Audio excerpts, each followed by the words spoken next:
It doesn't reach forward into what will be, into the good I hope to see unfold in the future. And it doesn't invite God to be present in our lives by expressing what he may accomplish in the days to come. The future is the province of blessing. Blessings are prayers with a horizon in view. They communicate good that I long to see realized in your life, and they acknowledge implicitly that God alone is capable of accomplishing that good. Blessings bring us from the present moment into future grace. Blessing, reflects the poet John O'Donohue, animates on the deepest threshold between being and becoming. While the conversation with my Turkish friend was simmering in my mind, I was learning to do life with my family in one of the most storied cities in the world, Istanbul, Turkey. I've lived most of the last 20 years overseas, in Italy, Bulgaria, Cyprus, and most recently Turkey.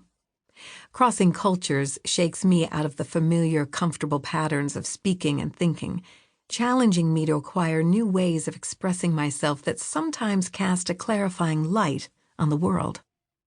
As I was blundering my way through learning Turkish, I began to realize that many basic phrases I was using every day were simply blessings.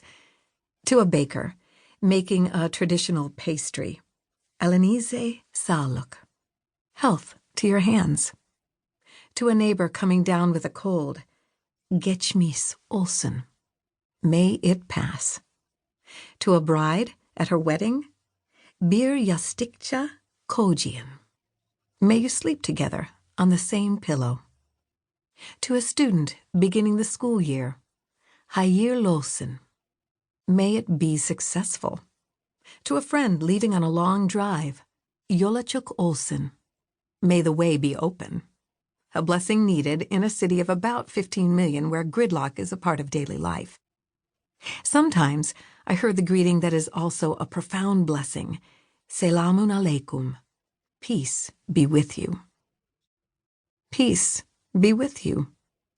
Those words have such a powerful resonance. After Jesus' resurrection, they were the first words Jesus spoke to his disciples, who were cowering together in a locked room, immobilized by fear. He greeted them with a blessing of peace, and then he commissioned them with the same blessing, saying, "Peace be with you. As the Father has sent me, I am sending you." John 20, verse 21. This peace is much more than a wish for the absence of conflict. This peace annihilates fear, heals brokenness, and restores relationship. This is the peace of shalom, a well-being that embraces body, mind, and soul, one that knits individuals together into a flourishing community. Or, at least that's what it should be. But the reality is that the words we say too often tend to lose their potency. When a blessing is reduced to a phrase we say out of habit, then it's drained of its significance. A blessing should be a sincere prayer that rises from our souls. When giving a blessing evolves into saying what we're expected to in a given situation, then it might be better not to say it at all. Perhaps this is the reason why some churches have abandoned the Christian practice of the sharing of peace during worship. I suspect they did so out of recognition that the people in the pews, arena seats, or folding chairs turning to greet their neighbors were mouthing words that no longer conveyed the good they were meant to embody. When the blessing of peace becomes a conventional greeting synonymous with hello in Christian fellowship, we should consider whether we've forgotten the depth of meaning the blessing originally encapsulated.